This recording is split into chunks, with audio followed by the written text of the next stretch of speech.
Welcome, everyone, to today's webinar, Confined Explosion Hazards in Enclosed Process Buildings, a Recognized Risk with Limited Guidance. I'm Stephanie, and I'll be your moderator for today's session. A couple of quick housekeeping notes before we begin.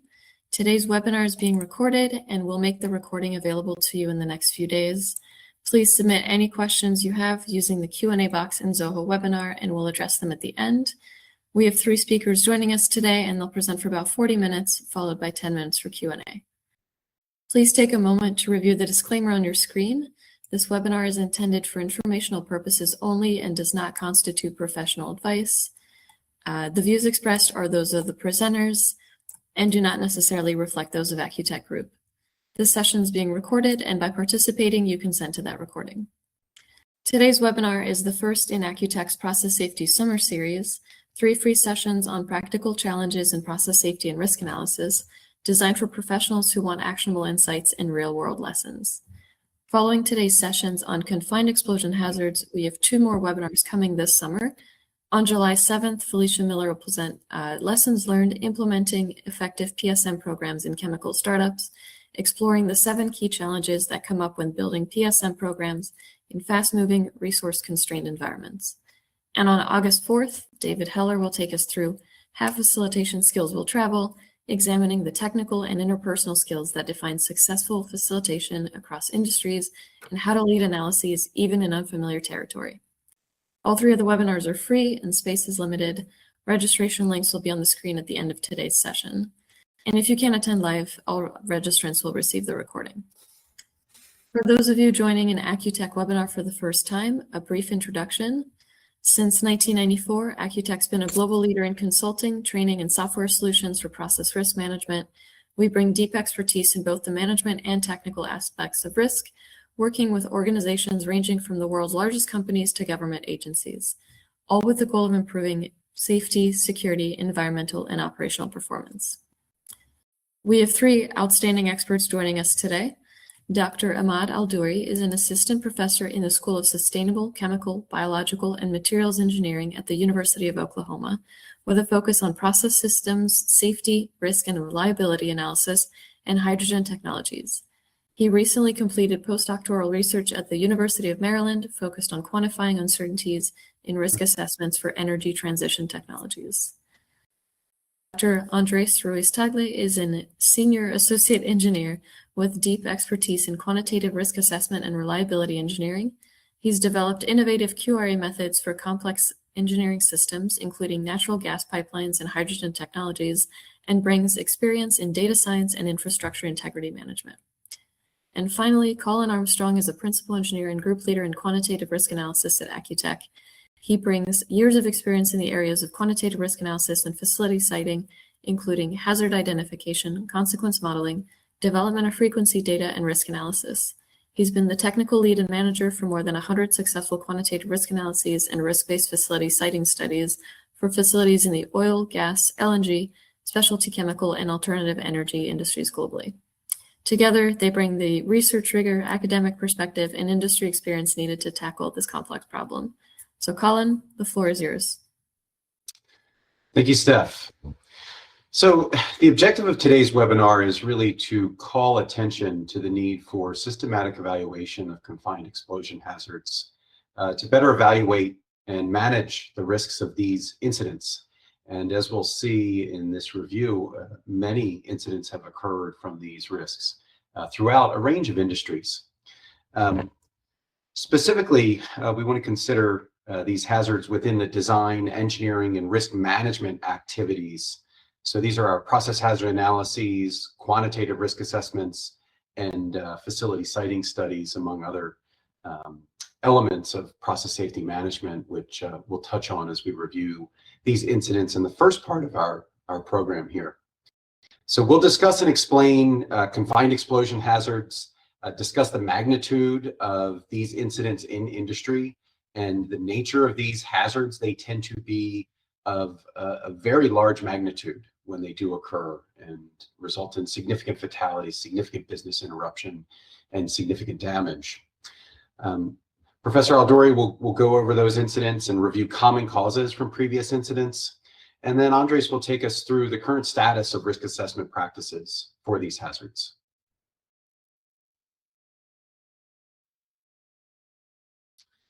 So when we talk about confined explosions, here, at least within this presentation, we're generally discussing processes that are in enclosed processing areas. Generally, these are process buildings that contain process equipment, which in other industries we may often find outdoors, but we commonly find enclosed buildings handling flammable materials in large volumes.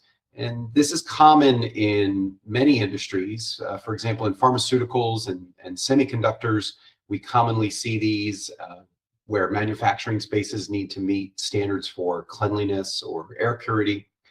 But they are common as well in other industries and throughout specialty chemicals. Sometimes that is to protect equipment from environmental factors. Often we see processes may be enclosed where there is a large amount of human interaction with the process, the thought being that it provides easier access and comfort for the operators, but that enclosure compounds the risks of those processes often. I'll say I was very surprised moving into working in chemicals and these other industries, coming from my early career in refining, where all equipment was really located outdoors. And it was very foreign to at first enter these types of enclosed process buildings and see the scale and the magnitude of them. And I think that's maybe part of what led me in that part of my career to start questioning this about 15 years ago, when I really started working in these areas and really digging into these risks. So what we'll see is that, confined explosions prevent severe safety and economic risks. Again, fatalities, catastrophic damage, and long-term business interruption, which we'll review. Multiple incidents have occurred across many industries, and we'll discuss those. And overall, we'll see confined explosion events are not rare. These are not isolated events, and they present a cross-industry hazard with catastrophic outcomes and really warrant systematic processes for their evaluation. When we talk about these mechanism and phenomena of a confined explosion, we have the fire triangle. We need oxygen and fuel and ignition to create a fire. When we have those along with confinement of an enclosed process building and the dispersion and mixture of that fuel throughout the environment within that building, throughout the atmosphere within that building, we have the conditions for a confined explosion. So generally, these incidents are occurring where we have a process handling an inventory of flammable material. I would say a large inventory, but understand that when we enclose the process, we reduce the inventory required to generate an explosion scenario, because we no longer have that free dispersion that we see outdoors that really limits the accumulation of a flammable cloud. So we have flammable vapor accumulation in an enclosed space. This may be from a liquid or a vapor release. Often we see flashing liquid releases generating flammable vapor. Delayed ignition of that cloud once it has dispersed into the space. Oxygen is present in these buildings. It's rare that we would see a building that's inerted. And we do have confined explosion risks, I'll say, within processes, and often inerting is used to prevent those types of confined explosion hazards. That's not the focus of today's discussion. We're really focused here on enclosed process buildings.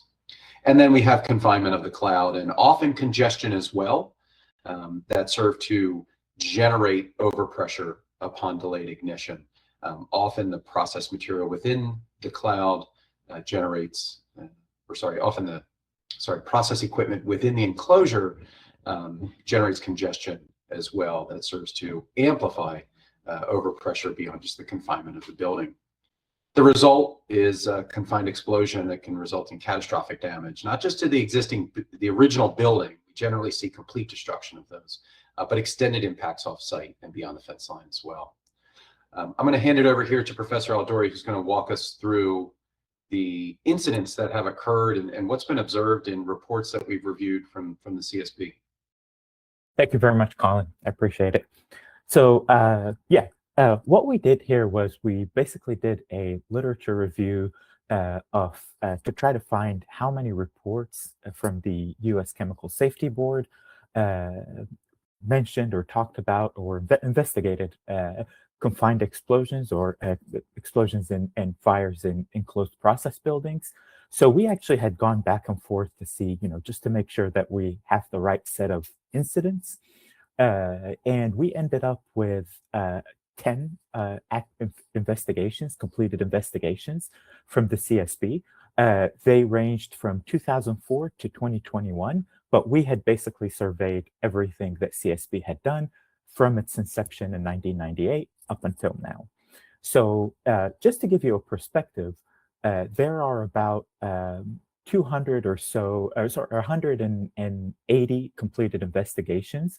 And out of those, across CSB's operating time, out of those, we had 10 that would fit this bill of explosions and fires in enclosed process buildings. These 180 covered about 200 fatalities and 1,300 injuries. And for our set of 10 incidents, we had 20 fatalities and 123 injuries. This basically tells you that this set that we had covered about 10% of all fatalities and injuries that the CSB investigated in their reports, so in their investigations. So, and in these 10, so it just gives you an indication of the scale of importance of this topic, and something that can be overlooked a lot of the time.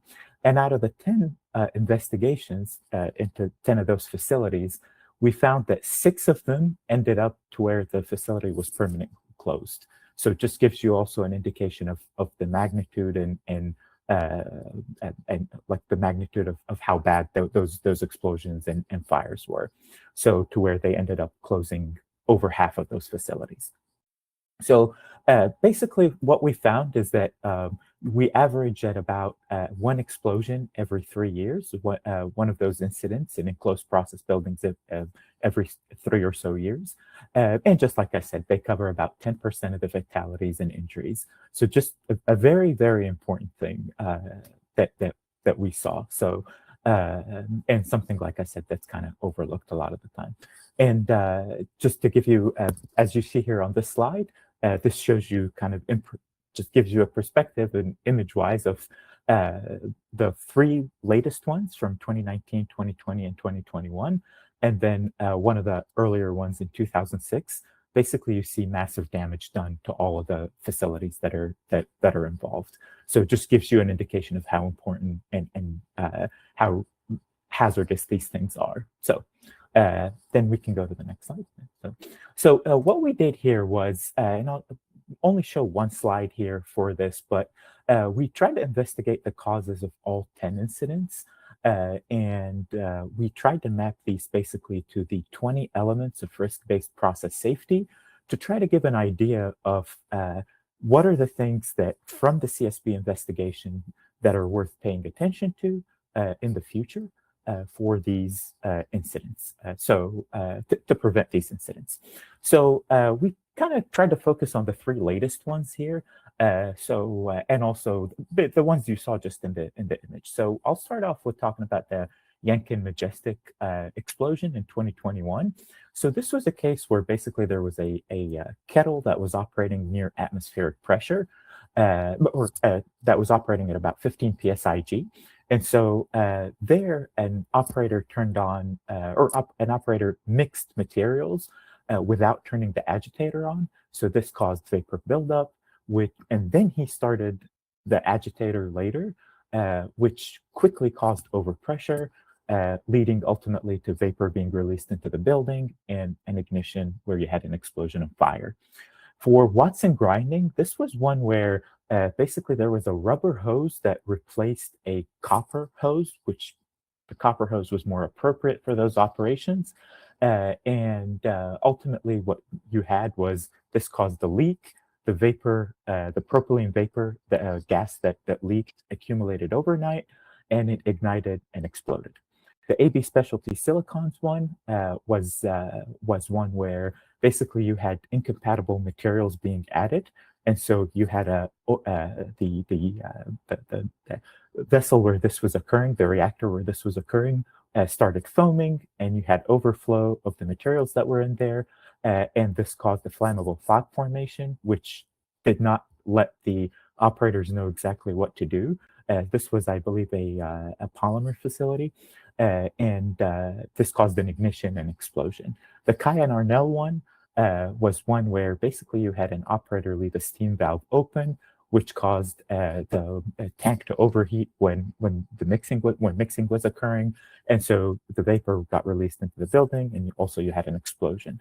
The last three caused permanent closure of the facilities, whereas the Yankee Majestic one caused a partial closure. So what we did next was, for all 10 incidents, we tried to look at the causes and recommendations that the CSP made in their reports and try to match them to the CCPS's risk-based process safety elements, the 20 elements that I'm sure a lot of you are familiar with. So what you have here is kind of three separate causes and recommendation categories that the CSP did. And going from top to bottom, they basically start with causes that were related to standards or external things outside the organization. And then the middle one is basically anything related to the organization itself and the operations at the facility. And then the last thing was the last part, the bottom part, is basically things related to the causes related to the physical hazard itself. So what we saw, and so we did this for all 10 of them, and we mapped them to all the elements. I'll give a summary next, but I'll walk you through the Yankee Majestic one. Basically what we saw there was the CSP said that there was inadequate industry guidance for pressure vessels. This was a kettle that was operating at around 15 PSIG, or just a little bit lower. So there was not enough industry guidance for this. So we thought that the most appropriate one for this was the stakeholders outreach element. And then in terms of the facility itself, there were a lot of shortcomings in terms of the mechanical integrity procedure for that vessel. This was a vessel that had undergone some alteration, and there was no quality assurance requirements of that alteration process. Also, it was considered to be operating near atmospheric pressure, even though it was operating at less than 15 PSIG. So, and this kind of goes back to the lack of industry guidance on this. So the lack of industry guidance kind of led the company, led the operators to just think that, oh, this is operating at near atmospheric pressure. This is what we can assume. And so, and also there were no documented engineering standards for that kettle. One of the other things was the PHA that was done had not really accounted for the interactions that might happen if the solvent is added without the agitator operating, which is what happened. Basically, the agitator was not turned on. It was turned on later. So these things were not covered in the hazard reviews. And then also, ultimately, operator training was not covered here for vapor cloud explosion hazards. And then things related to the incident itself, or the physical hazard itself, was that there was not any PPE available, personal protective equipment, that were flame resistant, and also the detectors for lower explosivity limits were not configured with audible alarms. So this did not allow the operators to know what was going on and respond in time. So we mapped these basically in terms of the ones related to the facility itself to asset integrity and reliability. This is one you see in a lot of incident reports from CSP. So we try to what I'll talk about later is we try to focus on the ones that are more specific and unique to enclosed process buildings. The other big one was hazard identification and risk analysis. There were a lot of shortcomings there, just like I mentioned, for not accounting for the solvent addition interactions, and also operating procedures. There were not documented standards for the kettle. There was also operator training did not cover VCE hazards. So, and then in terms of the hazard itself, the physical conditions itself, there was a oversight and a lack of preparedness in terms of emergency management. So this is what we did this basically for all of them. And so to summarize, for all 10 incidents, what we saw was the following. Going from left to right, you see basically what are the ones that show up a lot, the 20, which of the 20 elements show up a lot. So you do see that compliance with standards is one. This is compliance and standards and workforce involvement are really ones that are part of commitment to process safety, that pillar, basically. And then the key one that we saw was hazard identification and risk analysis. So this is part of understanding hazards, the understanding hazards pillar. And then the ones for managing risk, this is the biggest pillar, so it makes sense that a lot of the elements are there. The big ones there were emergency management, like I said, training and performance assurance, and also asset integrity and reliability and operating procedures.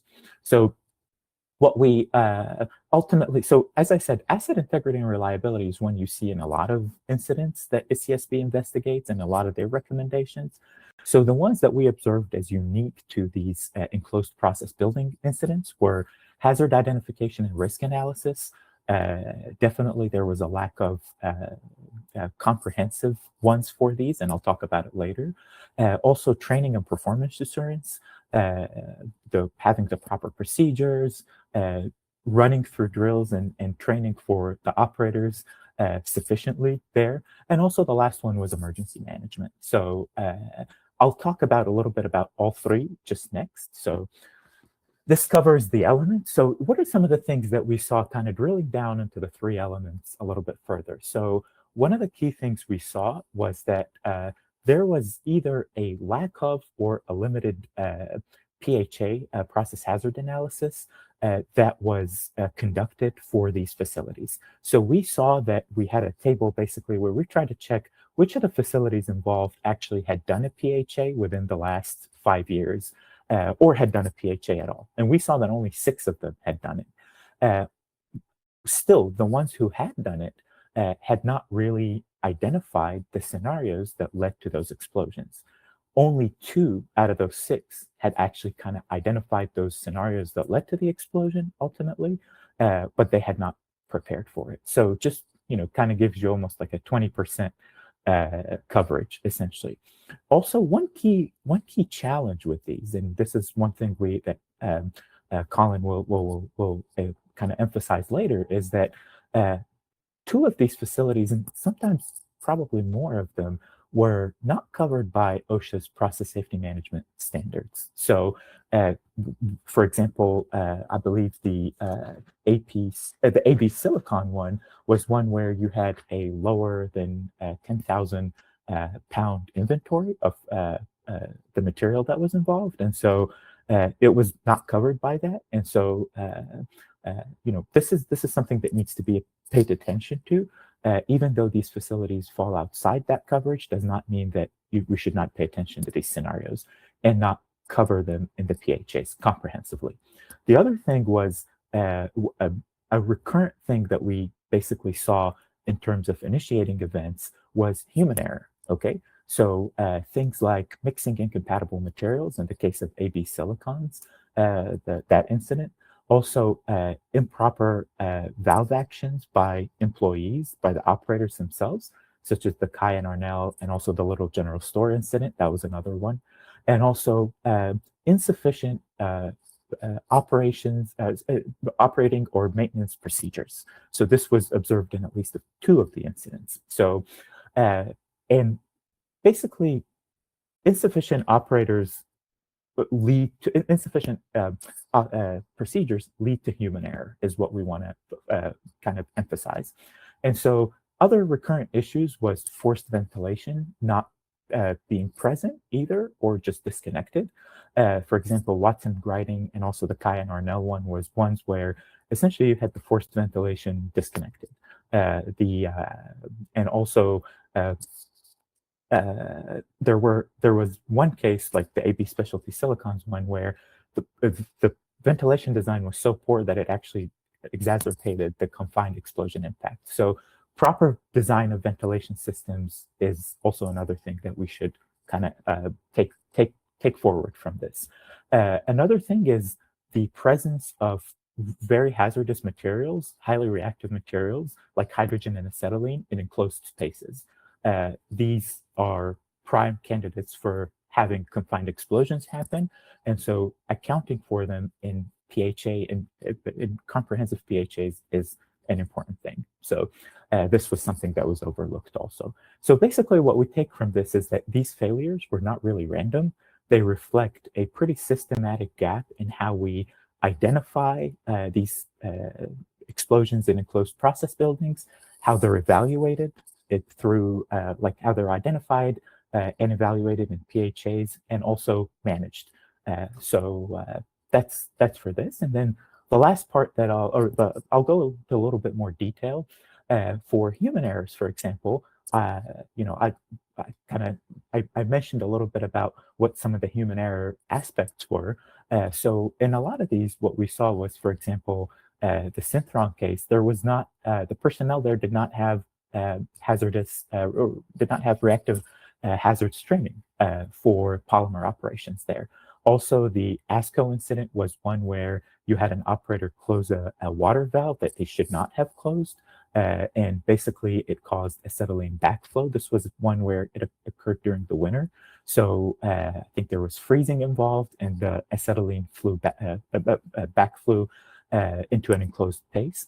The Yinkin Majestic one was one where the operator did not recognize that the agitator was actually turned off. So, and he mixed materials when it was turned off. And then the ConAgra Slim Jim explosion was one where essentially you had a gas line that was purged into an interior utility room, and there was not sufficient ventilation there. So there was just an exhaust fan. So what, and in a lot of these, what we saw was the operating procedures for gas purging, for maintenance, and for operations were not sufficient or just undocumented.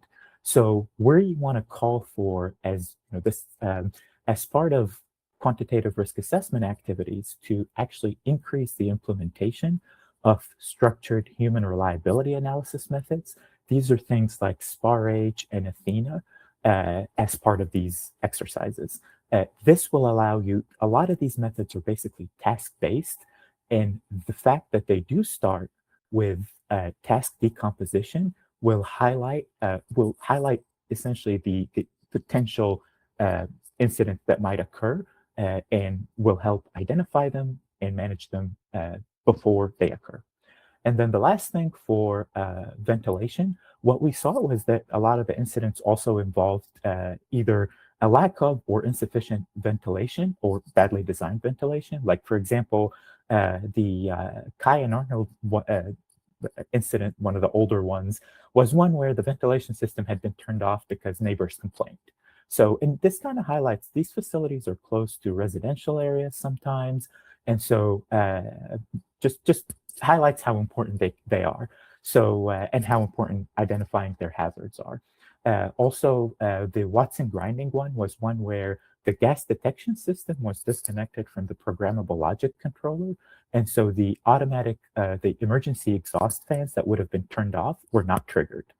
And I also mentioned the ConAgra Slim Jim one. So, and also for AB Specialty Silicons was one where you had the ventilation design basically helped the flammable gas to disperse. So this was badly designed ventilation.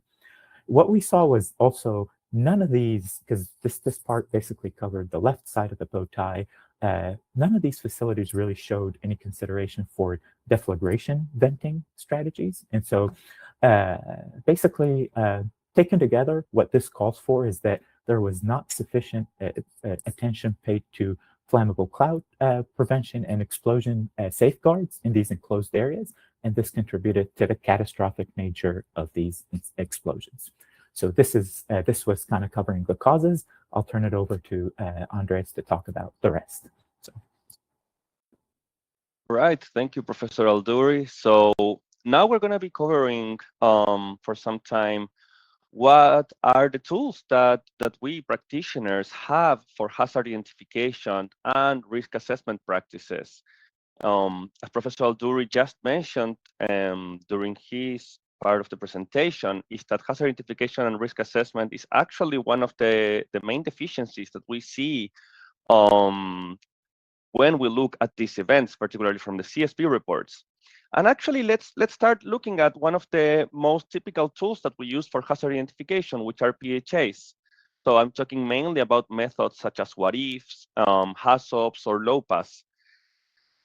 AIChE being a company that focuses a lot of its efforts in auditing companies and looking into and in detail their PHAs, we actually see that it's pretty frequent that PHAs for facilities that have flammable materials within enclosed spaces or production buildings, they tend to underestimate the severity of confined explosion scenarios. Many times we see that these confined explosion scenarios have a consequence or a severity level that only that matches multiple injuries, for example, or a single fatality. Even though, as you've seen before from the pictures that Dr. Alduri just showed, for example, or the CSP statistics, this can be pretty bad events that could impact multiple people fatally.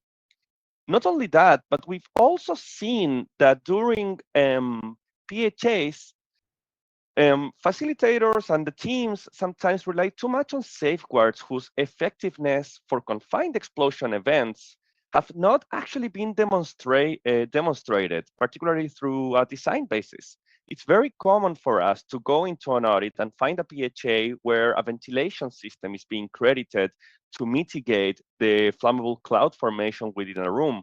Or, for example, the presence of deflagration panels in some cases.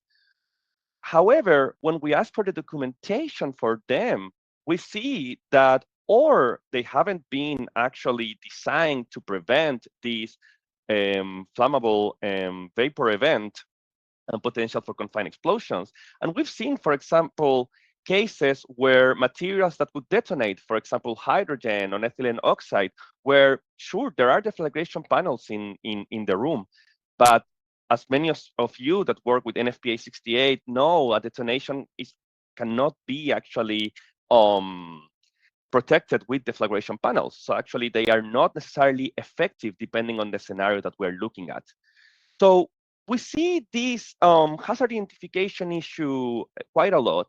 However, in many cases, these scenarios are transferred to a more detailed quantitative risk assessment to understand these hazards, which, as you will see in a moment, there are actually very few guidelines to assess confined explosions in the context of process buildings.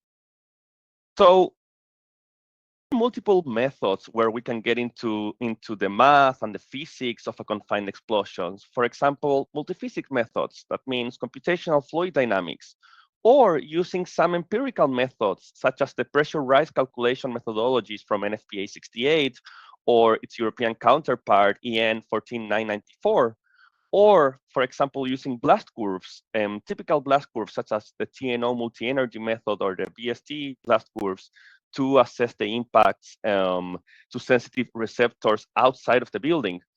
However, something that we need to understand is that confined explosions are a very complex event, actually, that cannot be easily modeled through many of these typical techniques that are used in quantitative risk assessment. As you can see in the picture of the right, let's try to get a little bit of a picture of how a confined explosion develops. We have our initial flammable cloud and ignition point where we form our explosion kernel that will start to expand and produce some combustible materials, as you imagine. This will create instabilities, of course, and therefore as well, we'll be increasing the pressure within the process building. Now, if there's any deflagration vent panel, for example, or any weak structural element in the building, as you can see in the picture just below in the point C, you will see that the pressure will decrease, of course, as we expect in the building. However, as you see in the picture in the plot below, this overpressure will decrease substantially only if the deflagration venting is actually designed for it. If it's not designed for it, it can perfectly keep generating pressure within the confined building, and this pressure can be even higher than the first pressure shock that we get from the ignition. And this is due mainly because of instabilities that we see, turbulence, external explosion events, for example, that we can see in these events. Lastly, we can even have acoustic instabilities where we actually enter in resonance with the structure that is holding the flammable materials that could also catastrophically damage them and cause subsequently damage to this building. So as you can see, it's a pretty complex phenomena to evaluate with many of the methods that are out there. Now, what are some requirements to model them correctly? First of all is understanding and making good engineering judgment in the assumption on how the explosion is going to be vented. What are the structural characteristics? What are the dimensions of the vents that are going to be used? However, there are other effects that are pretty complex, such as turbulence, the presence of vent ducts, pressure of the enclosure, interconnected enclosures that actually make these calculations very difficult. And as you will see, because of this, many times we find guidance that focuses mostly on the pressure rise and potential reduction from a designed vent, deflagration vent in a building, but nothing about the overpressure developed outside of it. And as you've seen from the pictures that both Colin and Professor Alduri have shown to you, this event can have pretty substantial catastrophic consequences outside of the facilities. Look, for example, at that house that was 150 feet away from the Cayenne Arnell explosion event that got completely destroyed. Or if we look at other events more recently, such as the Watson grinding event in 2020, this propylene confined explosion, this explosion basically damaged, caused some kind of structural damage to the whole neighborhood surrounding it. So there is substantial evidence that these confined explosion events impact severely sensitive receptors outside the fence line and to significant distances. And there's very few guidance into how we should assess those hazards. But still, what's out there in the RAGAGEPS? For example, what do we see? First of all, if we look at NFPA 68, which is the standard on explosion protection by deflagration venting in the US, we will see calculations for the pressure rise and venting and reduction in these confined buildings, but they only provide hazard distances from a vented fireball. And as you just saw from the pictures before, we don't only see a fireball itself, this fireball also carries an overpressure that may exert catastrophic damage to a lot of buildings. Actually, the European counterpart of NFPA 68, which is EN 14994, actually provides a vented overpressure versus distance calculation. However, it only falls within very restricted conditions. The most important of them being that you need to assume that the enclosure actually do not have any obstructions. Therefore, there's not going to be too much turbulence within the building, and the overpressure could be definitely underpredicted. Other performance-based RAGAGEPs, for example, APA 752 and API 753 for facility siting of portable and permanent buildings, they actually suggest using methods that are typically used for VCEs, for vapor cloud explosions, on these confined explosion events. However, it's very interesting to see that API 753 actually acknowledges that confined explosions are unique and do not allow you to use their separation table distances that they have that are actually based on one of these typical VCE methods, which is the TNO multi-energy blast curve method, when we are evaluating these confined explosions. So to be very careful, RAGAGEPs or assume deflagration venting protection, or that we have designed how the deflagration is going to be vented, or it suggests us to use typical VCE methods which have actually not been tailored for confined explosions. Now, practitioners, we still need to deal with these hazards. So there are certain ways that we found in order to assess the risk of confined explosions, which is what I'm going to get into right now. So The most important question is, what do we do when we are lacking the design basis of deflagration protection? That means, what happens if we do not know for certain how the building is going to fail, especially if there's no deflagration venting? Of course, as you may imagine, CFD can provide the most accurate results for doing this, but it actually requires quite a lot of expertise.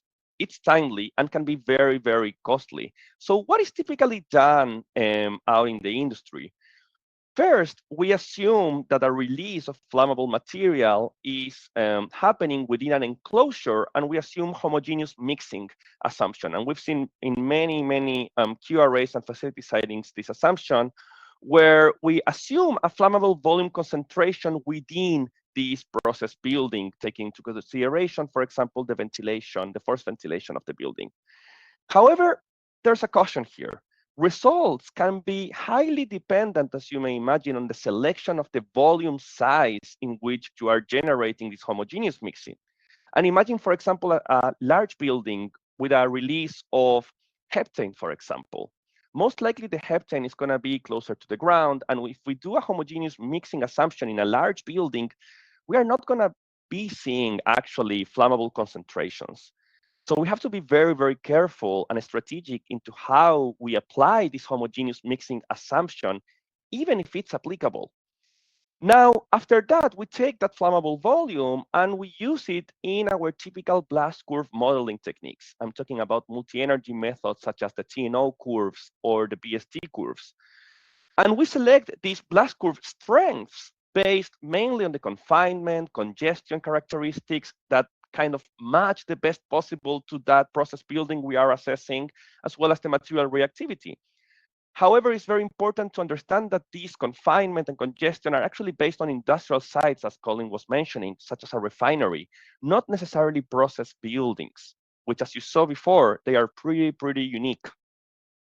Still, I want to show you some guidelines from practitioners that are out there for you to use for this kind of events. So for example, we can see a paper from 2014 from Pitblado et al. With multiple authors from different industries. They actually tried to standardize the use of the TNO multi-energy method, and they talk about fully enclosed buildings. And they suggest the use of a strength curve between 4 and 6, mainly because they assume that occupied buildings will be far away from the origin of the explosion. Therefore, we will only take care into these curves that actually have differences at a distance. And they actually suggest using a separate congested volume with a maximum height of 7.6 meter and a propane and air stoichiometric mixture within that volume with an energy density of 3.5 megajoule per cubic meter. So by doing that, they suggest using this method and the TNO curve 4 to 6 to evaluate a confined explosion. Now, this is very different, as you can see, for example, from the DNV FAST, which is a software that many of you may use, confined explosion calculation methodology that they suggest. They actually perform homogeneous mixing assumption, the same one that I was showing in the slide before, where we evaluate the concentration of flammable material within a building. And then they actually provide to you an explosion efficiency to be used in a TNT equivalency model, as they suggest that a confined explosion could behave very similarly to a TNT detonation. That means a very large overpressure in the short field, whereas this overpressure decreasing substantially at the far field. However, we see other research, such as, for example, Davis et al. From 2014 from GEXCON, that they actually did an investigation on the 2006 Cayenne Arnold explosion, where they showed that TNO models were not very good at predicting the observed overpressures and damage that the explosion had and that buildings suffered from. So they actually advocate for CFD for these applications. Not to put more meat into the stew, but I want to also give you some guidelines that we found recently from INERIS in France, as well as some of the tools that we've developed internally in AIChE, which is considering the Broad's energy as a conservative explosion energy approximation for evaluating confined explosions. Remember, the Broad's energy is just the energy required to expand to pressurize a gas within a confined volume. And we've been actually very successful into applying this concept, and we've tried to replicate the damages seen in events, in real events, such as the Watson grinding event in 2020 or the Kyan Arnold Company event in 2006, where we actually found that the use of the Broad energy allowed us to match the overpressure levels that we see in reality. For example, let's look a little bit on this plot on the right for the Kyan Arnold Company explosion. We see that both BST and TNO methods underpredicted consistently the overpressures that we saw on that event. However, they matched it a little bit better than our methodology when looking at the far field. However, using the Broad energy, we for sure overpredict the short field overpressure events, but we are much better at predicting the far field event overpressures. So as you can see, really, from these 5 different ways of approaching this problem that I've shown you so far, there is actually very limited methodologies that are actually tailored for evaluating confined explosions. Every practitioner have a different flavor, a different way with their assumptions to do this. But the lack of a standardized methodology, as we typically use, for example, TNO or BST for external vapor cloud explosions, hinder accurate PHAs, QRAs, and facility siting analysis. So now I give the mic to Colin Armstrong so he can give us some conclusions of this very interesting work that we've been doing in these past years.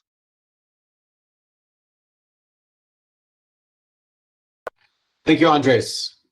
So, in conclusion, we see here that confined explosions remain as a frequent high consequence hazard across many industries. We represent here 10% of fatalities in the CSB incident database over nearly 30 years.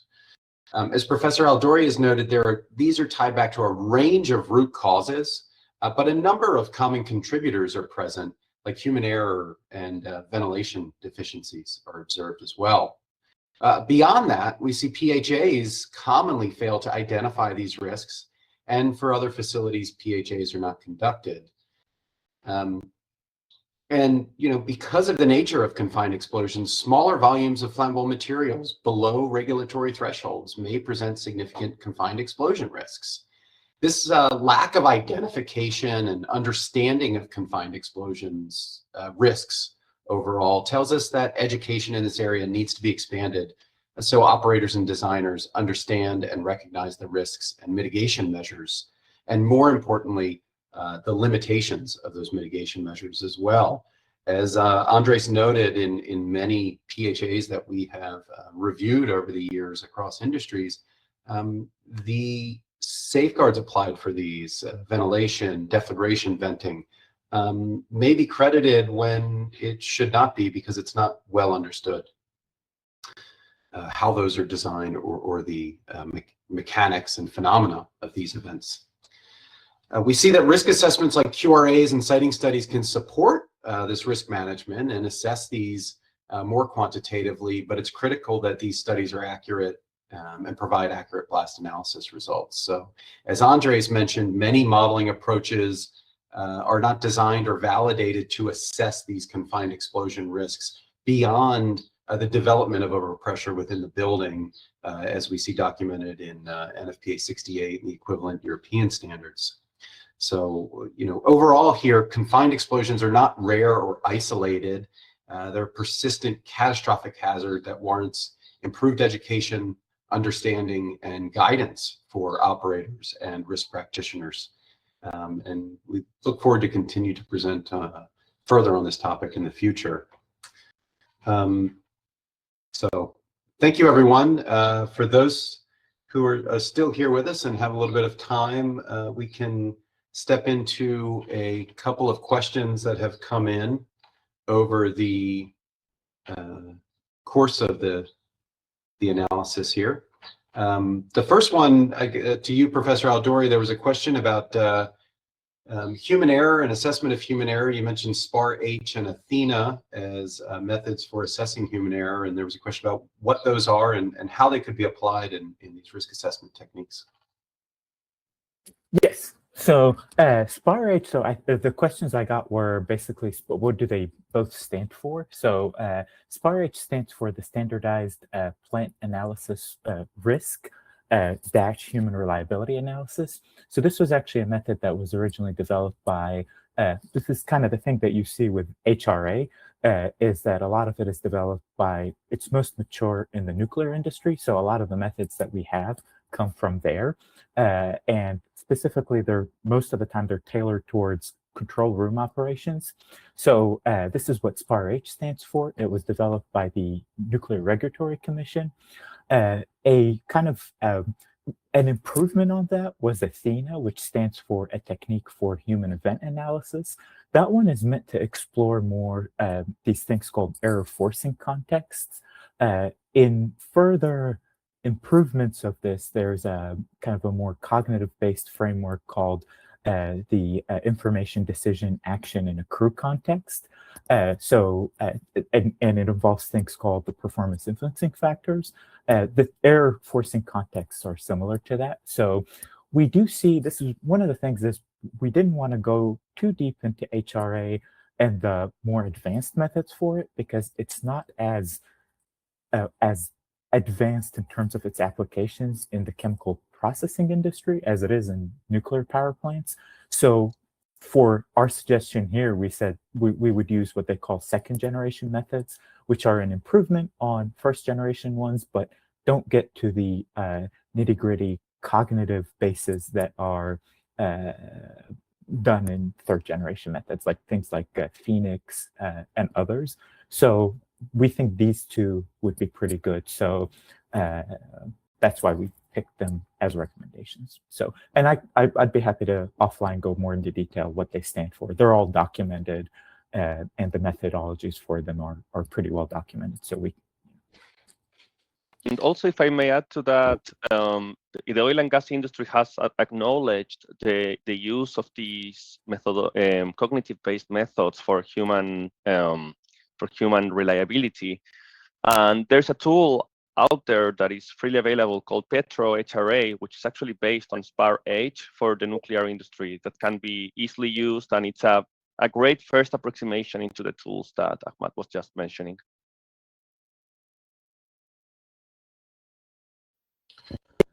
All right. Well, thank you guys for those answers. There were a couple questions that brought up the topic of combustible dust. One of those questions being, can we utilize similar methodologies or the same methodologies to assess explosions from combustible dusts inside of buildings?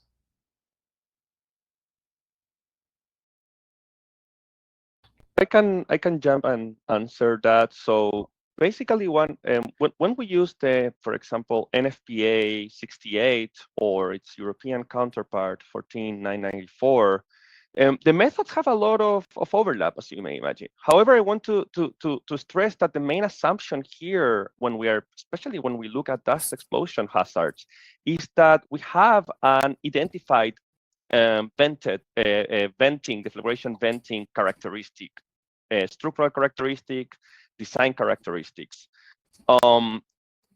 There's a reason why in dust hazard analysis, we protect against the impacts and the potential impacts that an explosion may have.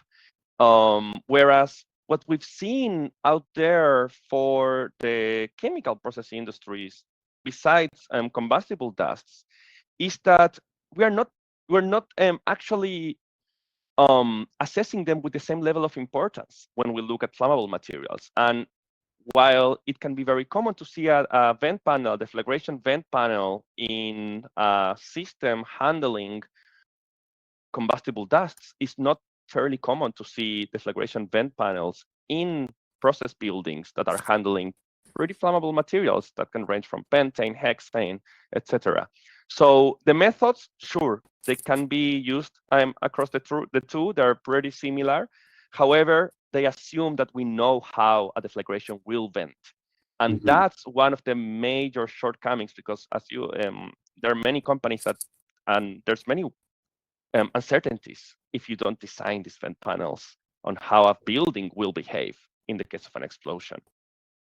Yeah, that's absolutely right, Andres. I think we commonly see buildings that are not protected with any type of blast venting, and you know, overall, there really is not generally a regulatory requirement, talking within the U.S. and elsewhere, to provide necessarily mitigation for these risks. It is, you know, expected that these are identified in our risk assessment studies and that proper mitigation is applied. But going back to what we've seen in the incident histories, commonly in the past, especially, these risks have not been identified and properly understood. And so that hasn't necessarily always led to proper mitigation of those risks.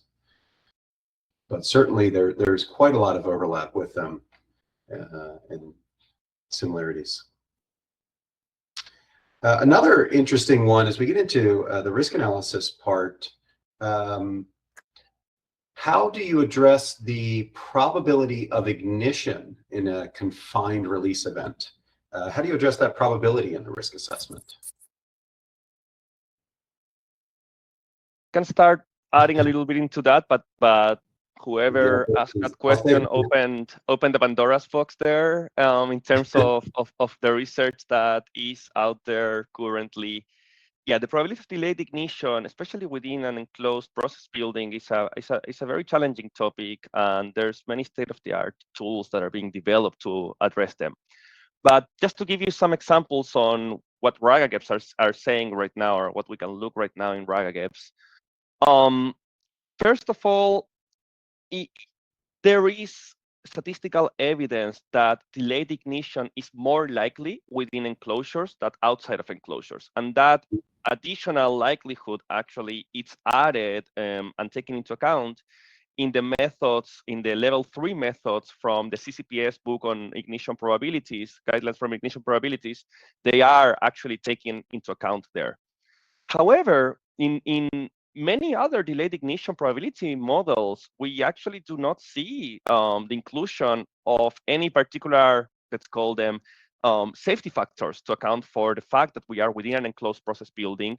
We may allow the flammable cloud to actually have more time to interact with a potential ignition source.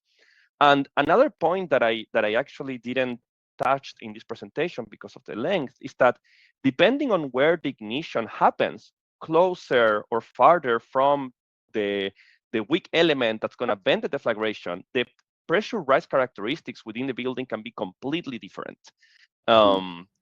So yeah, it's a research topic that definitely has to be improved. The best I've seen out there are the CCPS methods that, even though they are conservative for sure, they at least take into account the statistical evidence that these explosions are more likely in confined buildings that are outdoors.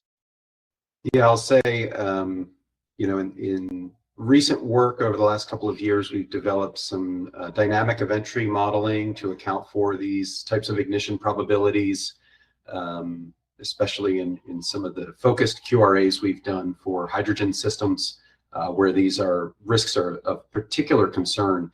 And we also see that, you know, for example, the timing of delayed ignition significantly affects the outcome of the event. Ignition early on in a release, when we have a low concentration in the enclosure, may result in a very minor deflagration, very little overpressure.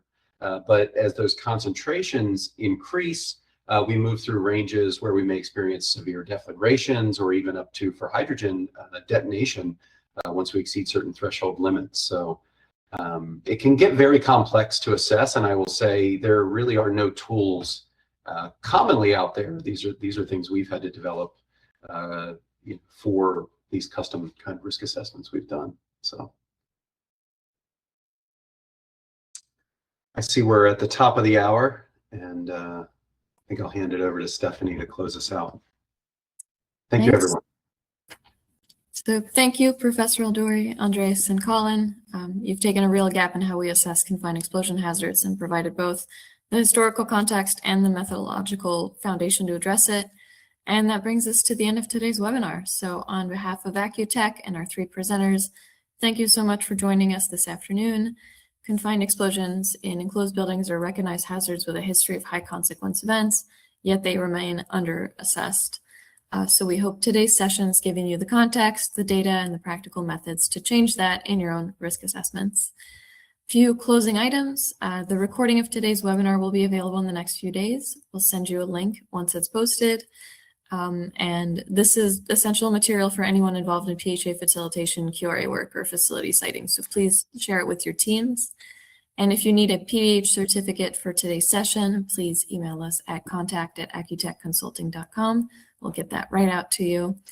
Don't forget, we have 2 more free webinars coming this summer. You can register now using the QR codes or the links on your screen.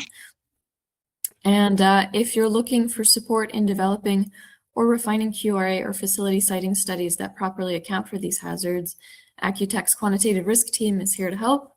So reach out to us at the same email, contact@acutechconsulting.com, or visit our website. So thank you again. A big thank you to all 3 of our speakers for an outstanding presentation. And we hope to see all of you at a future AIChE webinar. So have a wonderful day, everyone. Yep. Everyone. Thank you, everyone.